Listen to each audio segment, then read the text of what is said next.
Hola a todos, hoy terminamos los estudios sobre Tito y en esta ocasión vamos a ir a Tito capítulo 3 versículos del 12 al 15, hablando de instrucciones personales que da el apóstol Pablo.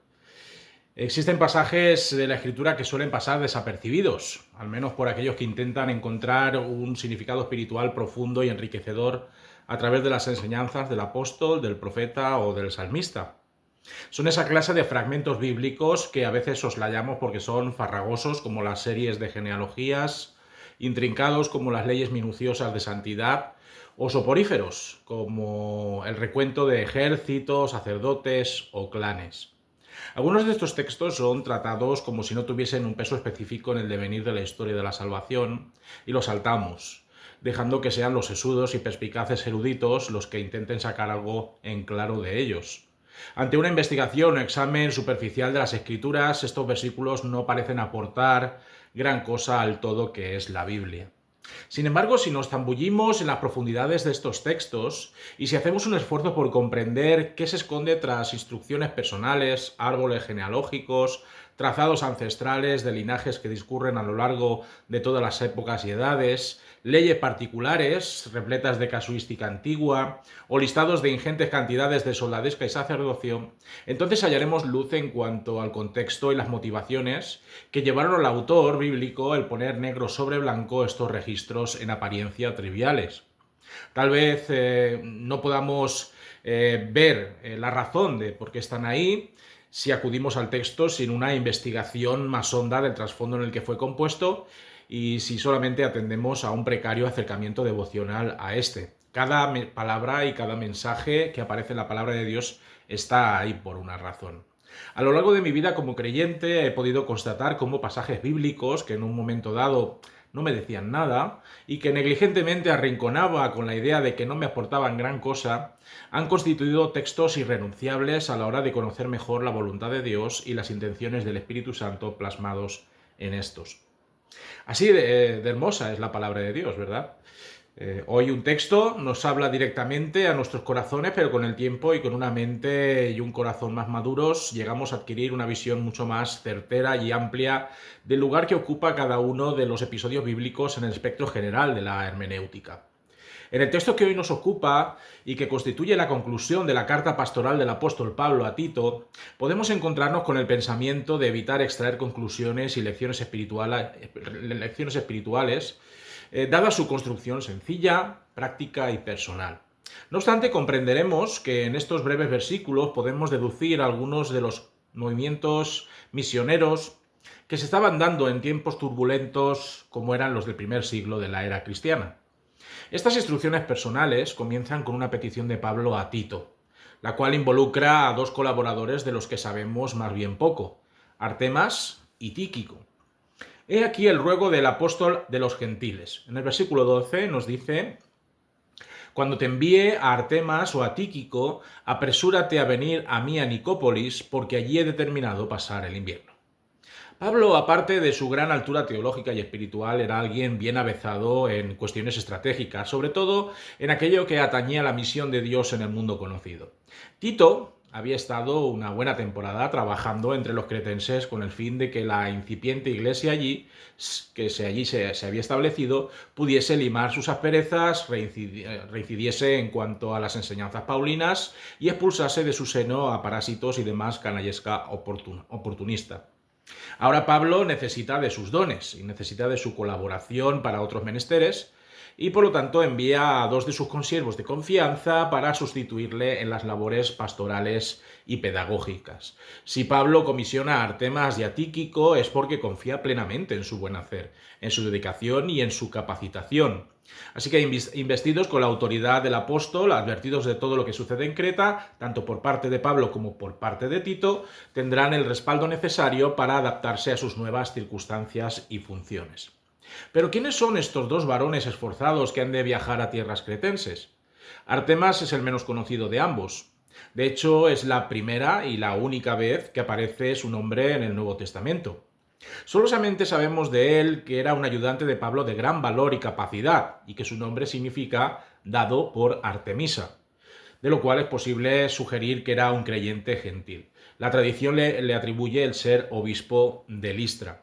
En cuanto a Tíquico, sí que tenemos más información que proviene de distintos textos del Nuevo Testamento, cosa que nos ofrece una consideración pues, un poco más amplia de su persona.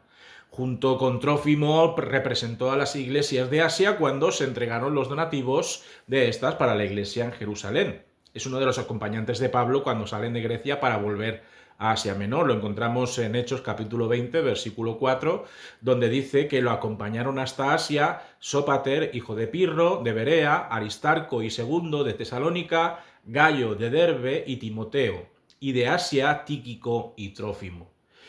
También Tíquico es comisionado por Pablo para atender pastoralmente a la iglesia en Colosas. Nos dice Colosenses capítulo 4, versículos del 7 al 8, todo lo que a mí se refiere os lo hará saber Tíquico, amado hermano y fiel ministro y consiervo en el Señor. Os lo he enviado a vosotros para esto mismo, para que conozca lo que a vosotros se refiere y conforte vuestros corazones.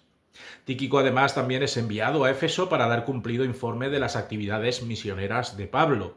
En Efesios capítulo 6, versículo 21 dice, para que también vosotros sepáis mis asuntos y lo que hago, todo os lo hará saber Tíquico, hermano amado y fiel ministro en el Señor, el cual envié a vosotros para esto mismo, para que sepáis lo tocante a nosotros y para que consuele vuestros corazones. Y en 2 de Timoteo, pues también aparece esta misma cuestión, en el capítulo 4, versículo 12, donde dice simplemente a Tíquico lo envié a Éfeso. Porque podemos colegir de algunas de estas referencias a Tíquico, era un hermano con un don encomiable para confortar, para animar y para consolar a otros creyentes que podían estar sujetos a dilemas, sufrimientos y temores. Su nombre significa afortunado. Tras la transferencia de responsabilidades pastorales, Tito debía reunirse con Pablo en Nicópolis, una ciudad que no ha sido todavía fácilmente identificada, dado que existían en aquellos entonces 7 ciudades con este mismo nombre. El significado de este nombre es Ciudad de la Victoria, y estas metrópolis debían su nomenclatura a la conmemoración de alguna victoria imperial. La candidata más probable a ser la Nicópolis de la que Pablo nos habla y en la que iba a pasar el invierno es Épiro, situada en el istmo de la bahía de Actium, al noroeste de Corinto y Atenas. Fue edificada con motivo de la victoria de Augusto en una batalla naval contra Marco Antonio en el año 31 a.C. Era un centro comercial marítimo importante y estratégicamente también era una privilegiada, ya que poseía conexiones de comunicación con Italia y Acaya. Al ser un puerto era el mejor lugar para poder pasar un largo invierno en el que prácticamente nadie se aventuraba a surcar el mar por lo proceloso de su comportamiento. La expresión griega que emplea Pablo para urgir a Tito a que lo visite lo antes posible implica una premura especial. El deseo del apóstol es que no se demore y haga todo lo necesario para que lo auxilie en nuevos planes misioneros. A continuación, Pablo introduce otros 2 nombres, Zenas y Apolos. Estos obreros de Dios habían arribado a Creta y Tito debía encargarse de tutelarlos a fin de que desempeñaran su labor de una manera excelente, cuidando de su alojamiento y sostén mientras estuvieran en la isla. Nos dice el versículo 13 del texto de hoy, a Zenas, intérprete de la ley, y a Apolos, encamínalos con solicitud de modo que nada les falte. Del mismo modo que Artemas, de Zenas tenemos muy pocos datos. Es la única vez que es citado en el Nuevo Testamento, aunque Pablo lo reconoce como un maestro en lo concerniente a la interpretación de la ley, es decir, el Antiguo Testamento. De procedencia presumiblemente judía, o en todo caso pudiera ser un prosélito, Zenas tenía el don de contrastar y confirmar la vida de Jesús y su evangelio con todas aquellas sombras, con todos aquellos tipos que anunciaban en la Biblia judía el advenimiento mesiánico. Era importante contar con alguien como Zenas, dado que Pablo y sus socios misioneros solían comenzar su obra evangelizadora en las sinagogas de los núcleos de población. De este modo, teniendo a un especialista en verificar el cumplimiento de los tiempos profetizados antaño, era mucho más sencillo convencer y persuadir a los judíos de la necesidad de creer que Jesús era el Cristo. Era una especie de apologeta, ¿no? Pues podríamos decirlo así, un entendido tanto en lo antiguo como en lo nuevo, en la ley y en la gracia. El nombre de Zenas, apócope cariñosa de Cenodoro, significa don de Zeus, y la tradición le atribuye el obispado de Dióspolis y un escrito sobre los hechos de Tito datado en el siglo V.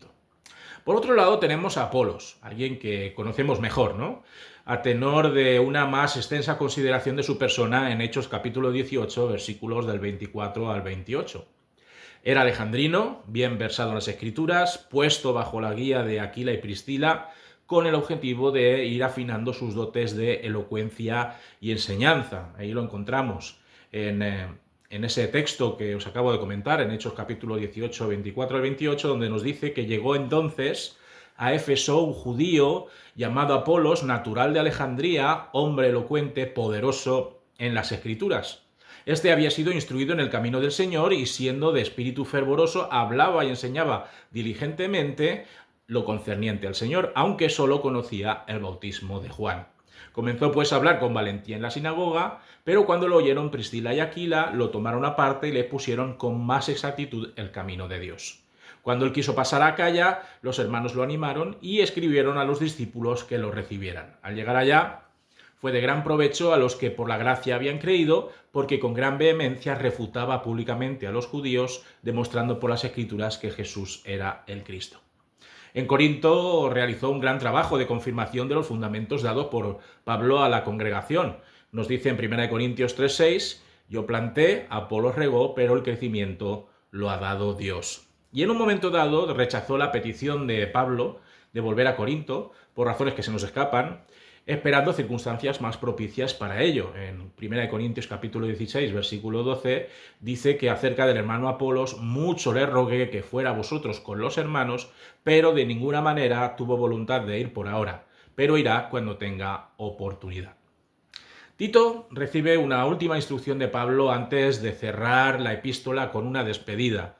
Nos dice el versículo 14, aprendan también los nuestros a ocuparse en buenas obras para los casos de necesidad, para que no se queden sin dar fruto. ¿Quiénes son los nuestros de los que habla Pablo? ¿Son los anteriormente nombrados, tanto los que están por llegar como los que están ya en compañía de Tito? ¿O alude a la congregación cretense? Sea cual fuere su destinatario, el destinatario de estas directrices, lo cierto es que todos necesitamos incidir en la abundancia de obras de justicia propiciadas por nuestra fe en Cristo, y todos hemos de dar frutos sin importar el grado de madurez espiritual que tengamos. Tito sería el encargado de enfatizar e imprimir este consejo en aquellos que estaban bajo su supervisión y cuidado. El testimonio activo del creyente debe demostrarse en acciones dignas del ejemplo de Cristo, de tal modo que otras personas puedan no solamente escuchar el Evangelio de salvación, sino contemplar el cambio de vida, el cambio de estilo de vida en aquellos que lo predican y exponen. Y ya por último, Pablo le dice adiós a Tito, a la espera de su pronta llegada a Nicópolis, rogando que el Señor encamine su ruta antes de que el crudo invierno impida la libre circulación de personas. Nos dice ese versículo 15 que todos los que están conmigo te saludan, saluda a los que nos aman en la fe, la gracia sea con todos vosotros. Amén. El equipo de siervos de Dios y socios misioneros de Pablo transmite los deseos de bendición y gracia sobre Tito. Del mismo modo, Pablo y su comité evangelizador saludan a los hermanos y hermanas cretenses, así como a Zenas y a Apolos. Es impresionante comprobar el amor ferviente que todos los consiervos de Pablo, la organización misionera de la que Pablo es supervisor y el trabajo en equipo de todos, a fin de consolidar los puntos urbanos donde una iglesia ha sido plantada. Pablo era conocedor de las habilidades y capacidades de todos sus colaboradores, y con esta confianza podía estar relativamente tranquilo a la hora de ver cómo crecían las diferentes congregaciones en Asia Menor y Grecia. Pablo termina la carta a Tito con una construcción típica de despedida apelando a la gracia de Dios y al anhelo porque sus oraciones y expectativas se vean cumplidas con Tito. Para terminar, la epístola de Pablo a Tito nos enseña en su último estadio a caminar en la misión de forma coordinada, reglada y comprometida. No todos pueden ser misioneros en el sentido más estricto de la palabra, dado que estos deben reunir unas características que resuman de la clase de relación habida entre Pablo y sus colaboradores. Además de confianza, sujeción al apóstol, una clarividencia espiritual reconocida, unas aptitudes magníficas para enseñar, redarguir, convencer y pastorear, era preciso ser conscientes de que su disponibilidad geográfica les hacía susceptibles de cambiar de aires en cualquier momento. Tito era enormemente apreciado por Pablo, y no cabe duda de que tenía los mimbres y los redaños suficientes como para trabajar en la mies del Señor con denuedo, sacrificio y determinación. Tito es un ejemplo para cualquier pastor, para cualquier misionero o para cualquier maestro que desarrolla su labor espiritual en medio del pueblo de Dios de todos los tiempos. Por eso, con esto terminamos este estudio, aprendamos de sus lecciones, aprendamos de sus actuaciones, aprendamos de su voluntad de agradar al Señor en el desempeño de su ministerio, algo nada fácil, sobre todo en su época. Espero que haya sido de bendición esta serie de estudios. Si quieres, puedes compartir este mensaje a través del link y también, por supuesto, puedes dar un me gusta. Y si quieres saber más acerca de estudios bíblicos expositivos, pues también tienes la oportunidad de suscribirte a mi canal. Que el Señor os bendiga.